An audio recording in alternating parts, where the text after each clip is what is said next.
This is Phillies post-game live presented by Cure Auto Insurance. Ricky Vitalico, Michael Barkan, John Craig. You see how upset I am about this loss. Ricky Bo, you're going to have to explain some stuff to me like I'm a little leaguer. And John Kruk will as well. I don't understand what's going on with the lineup. I don't understand what Rob Thomson did tonight. I don't get why Bryce Harper wasn't playing first base. I don't understand why he was waved around. I don't understand his slide. I don't understand what happened with Kyle Schwarber and why he was in there in the ninth inning when he is a substandard fielder. And it's a tie game. Let's start there. It is a tie game. It is a tie game. His spot may come back up in the lineup.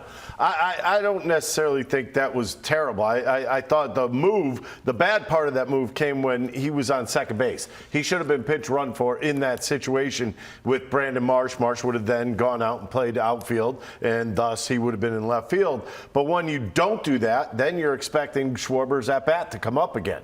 So why would you change the field? Not. It could have. He was one shy. I know it didn't. I understand. But guess what? We're still playing baseball right now if he's not in left field. If he's not in left field, then it's still at least tied. That's why. And I'm with you. Fine, put Marsh in to pinch run. In a game where they didn't use their best lineup, they lose the game 3-2. They had plenty of opportunities in this game. And you go back to the Harper running. You have to think about this for a second. You have, what was his name? Cowser in center field. Doesn't have a great arm. Hasn't shown off a good arm. And then all of a sudden, he gets one to the catcher, and it's a bang-bang play at home plate. You would send the guy every single time. Every single time. If you knew it was going to be a bang-bang play, you would send the runner every single time. Phillies were looking to take a lead in that situation. If he stays at third, they need another hit. You take an opportunity, especially in a bang-bang play, and I don't blame Dusty Wathan for that. Okay, let's go. Let's check in with John Kruk, call tonight's game with Tom McCarthy. John, on that part of it, what Ricky just said, what say you with regard to A, sending Bryce Harper, and B, Harper's slide, which we were saying if it was straight on leg first, he might have been safe. Yeah, I don't know about the slide part, but I do understand why Dusty sent him. To be honest with you, Crucky, earlier in the game, the sacrifice fly that Schwarber hit was to Cowser out in center field. Yeah. And he didn't show much of an arm there. Well, no, and his fundamentals, he caught it flat-footed, and he caught it over the wrong shoulder. He caught it over his glove shoulder instead of his throwing shoulder, and that's why, the throw, he couldn't make a good throw because his footwork was not very good, and the basic fundamentals of a fly ball thrown to home were not very good. I understand why Dusty took the shot. Yeah. All right, I got to ask you something about the lineup, and we'll just talk 1 through 5 because the bottom guys aren't normally in there every single night. Why are the at-bats seem very lethargic lately, like almost lazy at-bats? Yeah, I don't know. It's I know personally myself. I know these guys hit a lot. And they do their drills and their, they have, what they go through, like, what's it called? Not a routine. They go through their routine. I was always one that, especially now and it's starting to get really hot. Like there was days where I wouldn't hit at all. I just wait for the. I'd go do some tee work, just to get loose before the game. But there was a lot of times where I didn't hit. Just because I thought I was hitting too much and I wanted to back off and be fresher for the game than for BP. But I know these guys hit a lot. They have their routines. And, sometimes it does look like, they're fatigued. And I don't think they are. These guys are so dang big and strong. But, I always thought that, if I'm not swinging the bat well, I'm not going to go hit because I always thought that I was reiterating a bad swing if I was struggling and went and hit extra. I thought I was, just basically the foundation of a terrible swing, and I was just going to reconfirm it. Yeah. John, you know what it is with me is like you look at the game on its face, and you just say to yourself, the Phillies should have won this darn game, and this is the best team in the American League, the second best record in all of baseball. This guy, Dean Kramer, and I'm not explaining this to you, John, because I know you know, but an earned run average is the average number of earned runs a pitcher allows per 9 innings. This guy, Dean Kramer, that number was 5. This guy's average is almost 5 per 9 innings. They could only get 1 run off of this guy. and I just don't understand what's going on. They are in a funk.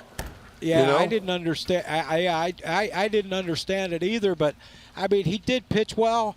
Did we help him out some? Yes, but I mean, I think his record coming in was 10-4, right? With an ERA of almost 5. So, he's used to getting a ton of runs, and Christopher Sanchez isn't. Let's be honest. Christopher doesn't get run support. Last year it was Nola. Aaron Nola didn't get much run support. Now this year it seems like Christopher Sanchez. Yeah, he's one of our best pitchers ERA-wise, and he's 0-3 now, right? Yeah. So, there's some things in this game that the more you watch, the more confusing it gets, and today was one of those confusing ones. Both pitchers were outstanding. You would think it was like the number one starters going head-to-head. The way these two guys pitched tonight, Christopher was great, but I don't know. I mean, I wish I had an answer to why pitchers who statistically aren't what you would call a great pitcher, and why we struggle against them so much. John, I'm confused to start, John. I don't need this team confusing me more. For goodness sakes. All right, buddy. I'll check you tomorrow. It's just the truth. Just the truth. I know. John Kruk joining us from the booth at a costly loss, Ricky Bo, in the wild card standings. And the Phillies actually started the night in the third slot because the Giants had lost earlier in the day. And now here they are, half game back of the Giants and the Marlins. Still very much in this thing, but it is a frustration. That is a good team. The Orioles team is a good team. I thought both teams lacked defensively tonight. I thought both teams could have made a lot more plays. Trea Turner, wake up. I mean, defensively, come on. I know he's better than what he's showing out there on the field right now. Too many errors for him. But I look at it this way. We're watching this Kramer pitch. I'm looking at his pitch count at 70 in the 5th inning. That's not being very patient against a guy that you know is going to come fastball cutter. You know what you're going to get. Make him elevate. Make him miss. And it's funny because you could see these pitchers. Certain pitchers, when they get runners on base, they get a little jittery. You could almost see it in Kramer. They didn't put enough pressure on this guy. I mean, that is the bottom line. You saw it happen to Colomb later on in the ball game. You saw he got runners on base. He tightened up in a hurry, too. I mean, this is what you need to do. You got to have a little bit more patience sometimes. I think the Phillies are just swinging at will. Again, we've seen this at certain points during the season where it's kind of like first or second pitch. I got to get something done. I've never seen this guy before. I got to swing away. How about take some pitches, wait for something in your zone? 4.88 or 80, earned run average by Dean Kramer. A little bit later, we're going to hear from Rob Thomson on 4.59, by the way. Yeah, it's gone down. Thank you, my friend. We're going to hear from Rob Thomson on this lineup, Ricky Bo. But when you get past Stott, Harrison, Cave, Stubbs, Rojas, I'm not saying none of them should play, but all of them together, I know you got to go with Stubbs for real Muto. Give him a break. But come on. But I want you to think about that. Too little, too late. I mean, you look at the numbers. When you're getting a couple hits here and there later on the ball game, that tells me you're concentrating more later on the ball game. How about start concentration level from inning number 1?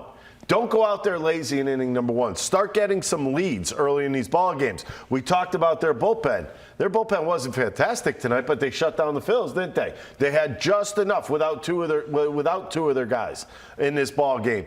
This is a Phillies team that's got to wake up. I mean, like, really wake up. This is a team that's supposed to be hitting balls out of the ballpark, scoring runs at will. I don't see that. Yeah. You don't even want to, like, what we're seeing right now. I still feel like it's the tip of an iceberg, but they can't seem to chisel down at all. If Edmundo can get a bunt down there. Yeah, he needs to get the bunt down, for sure. But then it ends up hitting a bullet at third baseman. So, and Rojas kind of expanded a little bit, just rookie exuberance, So he'll learn from that. What was your view from the dugout of the Hicks catch? Well, we couldn't tell because everything was behind us, and we went to the replay room, and the angle that we needed didn't come in until after the 10-second time limit was up. So I had to wave it off, and then 2 or 3 seconds later, they found it. They got it. Came in. So not much you can do about it. Is that something that happens routinely, where you don't get a certain angle? Every once in a while it will. Yeah, every once in a while it will. You think Turner was frustrated not just with the strikeout but with the 2 errors? I think so. He's frustrated. He wants to do well. He wants to play well. He wants to help the team. So there's some frustration there, no doubt.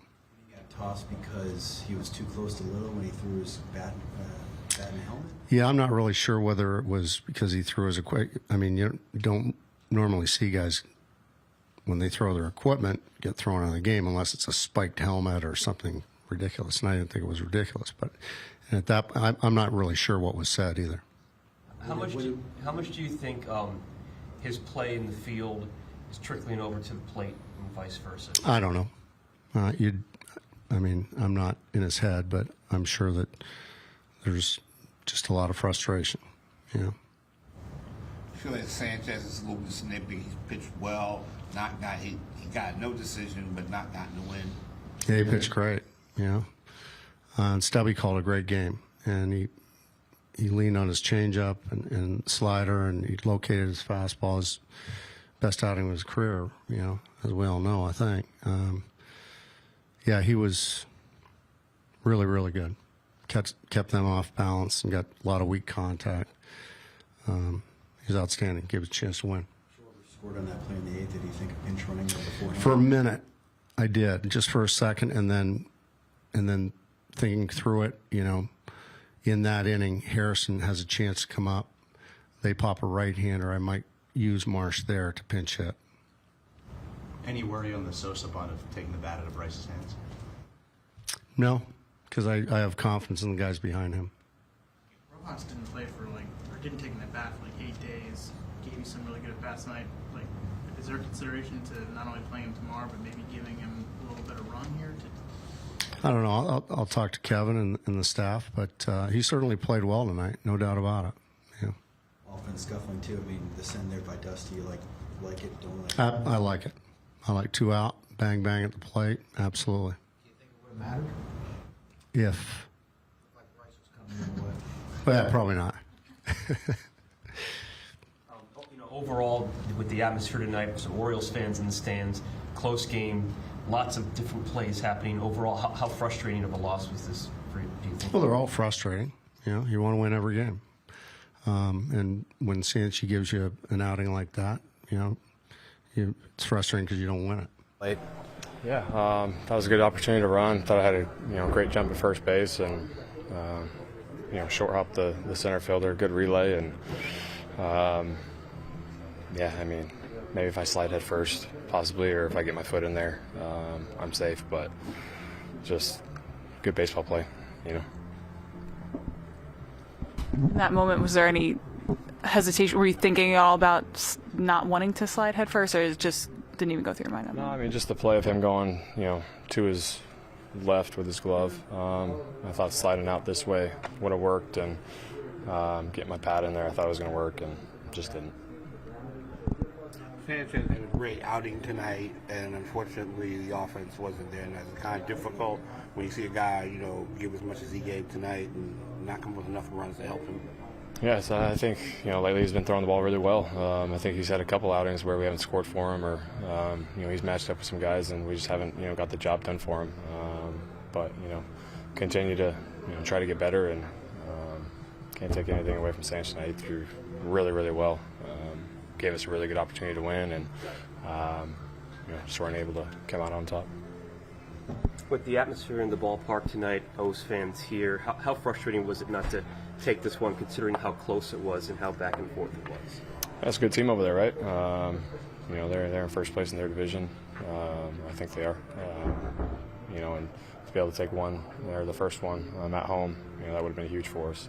But got to flush that as quick as possible and get out there and tomorrow and go take on Gibby.